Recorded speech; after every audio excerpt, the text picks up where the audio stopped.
เบาดีแล้วก็ลุงเฮิมแล้วป้าจันเหนื่อยจื้อเท่าไรอยู่บ่นี่จื้ออยู่แต่บ่ฮู้ชื่อลืมแล้วฮู้ชื่อจ้อยโอ้ยเนาะไปชื่อเบาเพิ่งเวลาเด้มีเงินก็จะมีเงินชื่อตะปูนี่ล่ะต่อทุนๆนี่อ๋ออยากได้ตะปูบ่กับชาวชีอ๋อตะปูกับสังกะสีได้เนาะต้นแก้วมังกรขึ้นโดยตามธรรมชาติเลยพี่น้อยเนาะ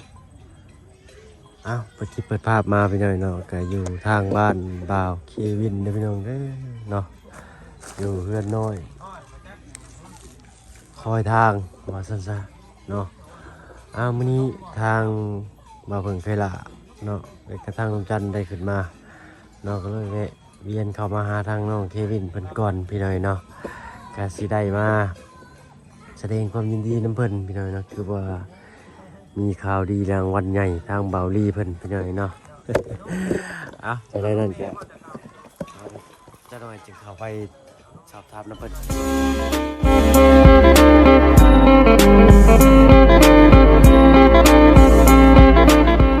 ทายเด้อพี่น้องเด้อน้องตาตักทายสบายดีประสิทธิ์สุคนเนาะที่เข้ามาชมช่องยูทูบว่าเพิ่นเคยหลายคือเก่าพี่น้อยเนาะสีเล่ๆนี่เนาะโอ้ยหากระโหดเป็นเวลา4 โมงเลยพี่น้อยเนาะนั่งมารับมานำเนี่ยสันสาพี่น้อยเนาะเด็ดเหนียวตาขนาดพี่น้อยเนาะอย่างไปอย่างว่าแค่นี้ต้องบึ้งนะพี่น้องนะน้องนี่แต่ระเบิดไปได้แค่นี้เนาะ คุมเคมีมนุษย์นี่แหละพี่น้อยเนาะกับขอโทษขออภัยหลายๆเนาะเราถ่ายทางลุงจันทร์จักหน่อยมันนี่ก็มียังมาฝากมาตอนเพิ่นพี่น้อยเนาะมีแต่มาม่าคือเก่าพี่น้อยเนาะพอดีมีทางเบาลี่เนาะมามีรางวัลใหญ่มาให้เพิ่นทางเบาเควินเพิ่นเนาะไปสิเข้าไปสอบถามเบิ่งเป็นอย่างนั้นเนาะคือว่าเป็นหนี้เป็นสินจะได้แก่ติดตามรับชมเบิ่งนำกันพี่น้อยเนาะป้าต้องใช่ได้ยินเสียงอยู่ได้เนาะโอ้อยู่บ่เควินเนาะโอ้ยมาไอ้เป็นตะยานใช่ล่ะเห็นคนน้อยแล้ววันนี้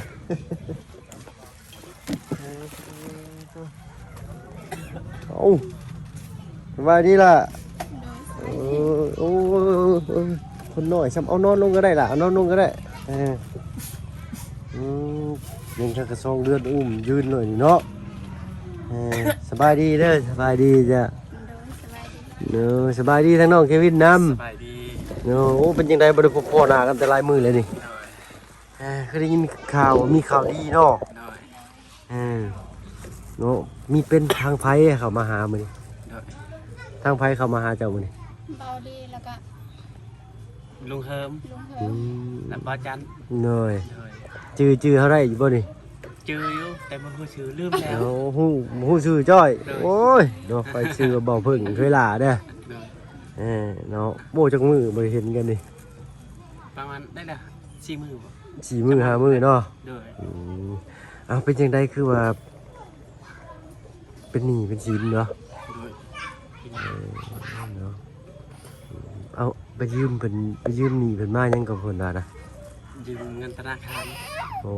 ยืมเงินธนาคารมาโดยประมาณ7 ล้านนั่นแหละ7 ล้านแต่ทางบอลี่เพิ่นนำมาให้เนาะยังเป็นหนี้ยังค้างประมาณ5 ล้านแค่นี้แล้ว3 ล้านโดยทั้งดอกเบี้ยทั้งยังอะไรมีดอกเบี้ยนำบ่ฮู้กันบ่เพิ่นก็ได้พี่น้องเดือนนึงประมาณ2 แสนนี่ครับเก็บดอกเบี้ยเดือนนึงประมาณ2 แสนรวมแล้วก็ประมาณ7 ล้านปลายเนาะแล้วก็ทางบริษัทมาให้ก็พอดีสิพ่ออยู่เนาะ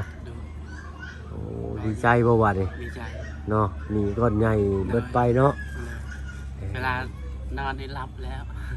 บัดนี้เนาะแต่เก่าบ่ได้รับแล้วแต่เก่านอนบ่รับนี่เข้านี่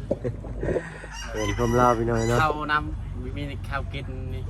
ยังมีอีกธนาคารนี่ธนาคารได้นี่ไปซ้ำโล่งใจเลยบัดนี้เนาะเราให้กล้องไอโฟนคิดว่าไอโฟน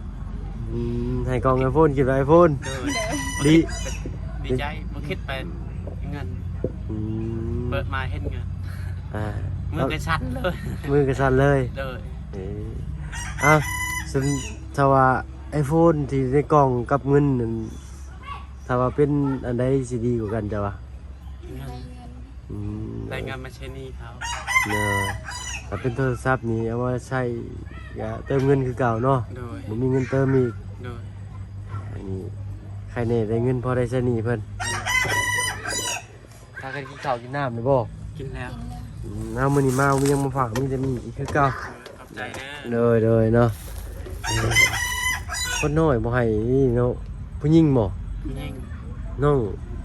มีนะ น้องมีนาแม่ชื่อชันพ่อชื่อเควิน โดย ลูกครึ่งบ้านนี่พี่น้อยเนาะ ครึ่ง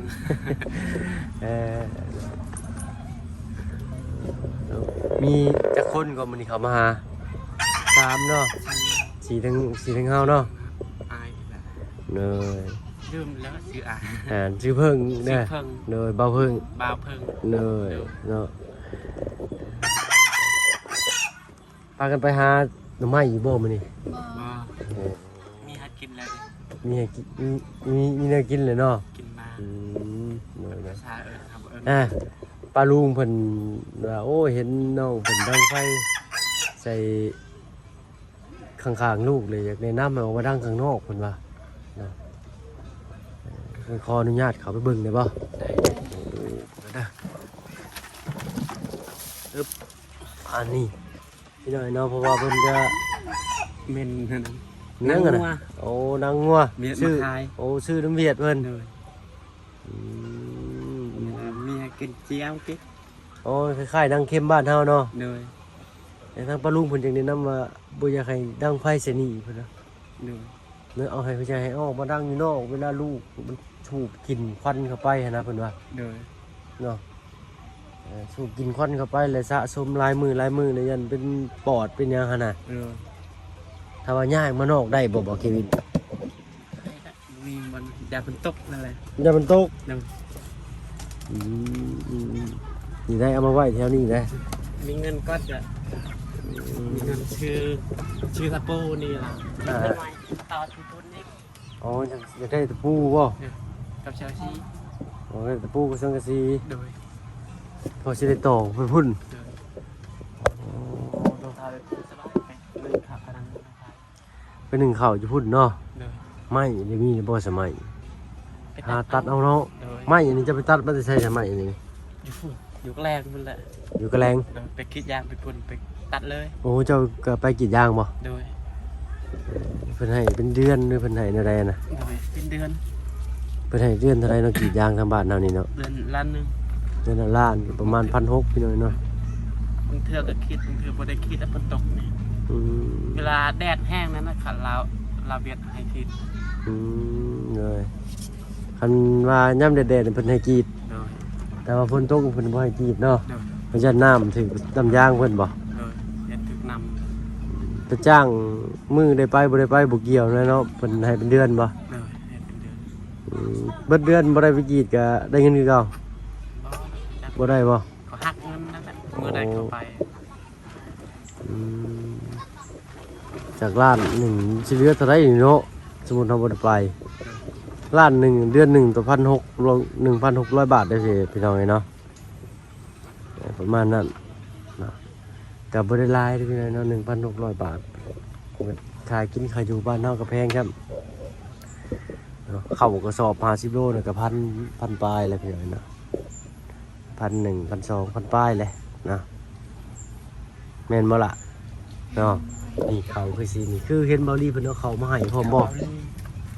กระสอบจิ้มชมได้ซั่นอันนี้ก็แม่นบ่ โดยนั่นแหละ อืม เข้าบาตีน โอ้เขาบ่เตียงเขาบ่ลี เน้น5 โล อื บาตีน ม ให้ เนยเบาลีเพิ่นเอามาให้จักโลจ้ะบ่น้องบอกเพิ่น ประมาณ50นี่แหละ 50โล โดยกับไข่แตะนึง เนยเนาะ กับปองนัวนั้น แตงนัวนำ ตรงนี้ โอ้กินได้อีกหลายมื้อเลยข้าว50โลนี่เนาะกุ้มบ่เดือนหนึงกุ้มบ่ กุ้ม กุ้มเนาะ2คนหนึงเนาะ3คนหนึ่งทั้งลูกน้อยยำเอามาบะอันนั้นได้เสียเงินไปซั่น เพื่อทาย อันนั้นนี่กระตุ่มน้อยนี่นะ เด้อเพื่อนอาย อืมเป็นอ้ายเจ้า เด้อ เอาคือพากันออกมาอยู่จังซี่ หลายคนเลย อืม แยกกันอยู่ หลายคนนี่แยกกันอยู่ โดยอยู่นำกันบ่พอกินข้าวนี่พอเลยแยกเอา ความหมายก็คือแบบว่ามีครอบมีครัวอะไรให้ออกเงินต่างนะพี่น้องแต่ว่ายังบ่ทันมีเงินแบบว่าสิปลูกสร้างเนาะแม่นบ่ขอเข้าใจถูกบ่ว่าเควิน แม่ ประมาณนี้เนาะ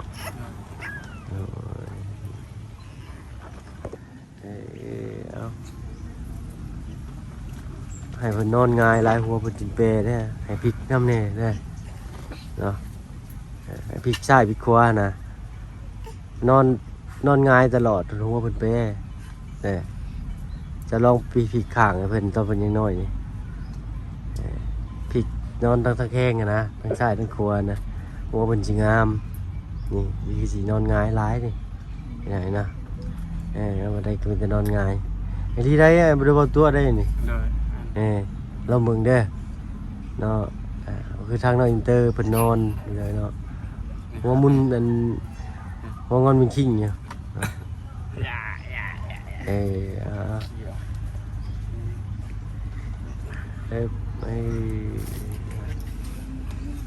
ทางนี้เพิ่นเลี้ยงลูกแบบอันนั่งน้อยๆเพิ่นก็อุ้มโลดเดียวเนาะตะกี้น้องอินเตอร์สนิทข่อยบ่กล้าอุ้มเด้อข่อยลูกข่อยน่ะสัน2 เดือน 3 เดือนนี่บ่กล้าอุ้มเพิ่นยังโตอ่อนอยู่ต้องถ่ายเพิ่นแข็งๆก่อนจึงกล้าอุ้มเพิ่น ให้มันนอนบ่ ให้เพิ่นอยู่ซื่อๆก็ได้เนาะบ่ต้องสั่นเพิ่นก็ได้ให้เพิ่นกดไหลย้อนเพิ่นเอี้ย จะนอนแล้ว ง่วง ง่วง หักแข็งไว้พี่น้อยเนาะเด็กน้อยทางนี้น่ะบ่คือทางบ้านเฮาเลี้ยงแบบประกบประงมมันคือจะว่าจะเป็นเจ็บเป็นปวดแห้งเป็นซ้ำคือทางนี้นี่เป็นแบบธรรมชาติเลยซ้ำนี่จับอีอยู่แค่น้ำเลยซ้ำเนี่ยเนาะน้ำอุ่นเนี่ยอยู่ป่ะอันนั้นธรรมดาเลย แต่เราอาบน้ำอุ่นอยู่ประมาณ2 เดือนนี่แหละ อืม ถ้าน้ำร้อนอยู่ เดี๋ยวนี้อาบน้ำอุ่นแล้ว อันนี้น้ำเย็นธรรมดาเลยเนาะ แต่ละน้ำมันให้ หายเย็นเลยเนาะแต่ทั้งน้องอินเตอร์นี่อาบน้ำบ่หายนะแต่น้อยจนเท่าใหญ่สันนี่ก็ยังบ่ค่อยหายอยู่เลยเนาะแต่ยังน้อยก็บ่หายก็หายอยู่แต่ว่าหายบ่ถึงหายกันหายหึงคืนนะธรรมดาเลยน้องมีนาดิเป็นผู้หญิงจำเป็นไงเนาะพามาเยี่ยมบ้านเด้อบ่น้องสันพามาเยี่ยมบ้านจักเทื่อเลยลูกจ้ะ ได้เลย3 เทื่อ4 เทื่อ 3 เทื่อ4 เทื่อเนาะ เลย เมื่อวานนี่เมื่อแต่ผัดแม่เท้า โอ้วันมาแต่เฮือนแม่เฒ่า เลย บ้านนี้ก็บ้านน้องไส้นี่บ่ เลย เฮือนจะอยู่ทางใด อยู่ป่า อยู่ป่าพุ่น กายวิทย์นิดนึงเพื่อนน้องไส้นั่นแหละ โอ้ คายมัน เหนื่อย ขนมนั่นนะวิทย์นิดนึง ยับขึ้นไปทางหลังบ้านแล้วบ่ ทำน้องไส้บอกเลยวิทย์เพื่อนบ้านป้านั่นแหละ ตอนจุมาอยู่นี่อันเฮ็ดสร้างบ้านน้องไส้เห็นจุมาอยู่บ่เห็นอยู่เนาะ เลย พี่น้อยเนาะเอาพี่ได้ถึงสิใกล้กันสำใดก็บุญวาสนายังบ่ฮอดจบถึงก็บ่ได้พ้อกันพี่น้อยเนาะจนเท่าพี่ถ้าคุมื้อนี้ทางน้องไส้เพิ่นทางเบาบุญคงแล้วบอกแนะนำมาจึงได้เข้ามาถึงเนาะทางน้องไส้เพิ่นบอกเบาเตียงพี่น้อยเนาะเบาเตียงก็เลยนำเข้ามาเบิ่งก็ได้เห็นในเพจพี่น้อยเนาะก็เลยติดตามกันเข้ามาเบิ่งเพื่อช่วยเหลือเพิ่นยังเพิ่นได้เนาะตอนมาตอนนั้นฝนตกมาวันนี้มันร้อนคือสิร้อนบ่เว้าเนาะ เพราะว่าย ามร้อนเนาะ เลย โอ้ใครเนี่ยแต่ยังมีห่มมันนี่พี่น้อยเนาะแต่ยามมื้อแรงนี่ที่ร้อนเด้ครับหานอนแล้วบาดนี้เอาลูกไปนอนมึงอยู่น่ะ กระสันถ้ามาเบิ่งก็สิขอตัวลำลาก่อนเด้อนะทั้งจองคนที่เจ้าเด้อเราป้อนคลิปหน้าคลิปนี้ทั้งมาเบิ่งขอตัวลำลาแล้วไปสบายดีปะลุงเพิ่นเด้เนาะสบายเด้อพี่น้าน้อยไปคอยอุ้มกันเด้อ เดิน โอ้ ค้ากับบ่ออกเลยน้ำอันนี้เป็นเพื่อนอ้ายแล้วพี่น้อยเนาะเราก็มาอยู่เทิงในบ่อน เลิกแล้วมันชี้เดือน เราก็มีลูกพี่เจ้าป่ะ ลูกชอบ ลูกพระแพทย์ป่ะสองคนเลย คนหนึงกับเชยแล้ว เสียแหละโอ้เดี๋ยวเนาะขอแสดงความเสียใจนำเนาะล่างง่ายออกมาอยู่ก่อนเจ้าเนาะ ยากเพื่อนแล้ว พี่น้องเนาะป่ะสำหรับที่นี่ถ้าผมก็สิขอตัวลำลาเลยพี่น้องเนาะโอ้โหเมื่อไหร่มีโอกาสเมื่อไหร่พาใหม่จังมาชอบทำเป็นเติมอีกหน่อยเนาะโอ้โหทุกคนนอนมานำรถปวดหัวเด้อพี่น้องเด้อเนาะสำหรับที่นี่ขอตัวลำลาเลยพี่น้องเนาะโอ้ตัว4 โมงจะ5 โมงเลยเนี่ยเป็น1 ชั่วโมงทำเนาะเอ้าจะได้เกิดดีมีแห้งปัจจุบันทุกคนที่เข้ามาชมช่อง YouTube บอกเพิ่งเคยหลายที่เก่าดีใจเนาะ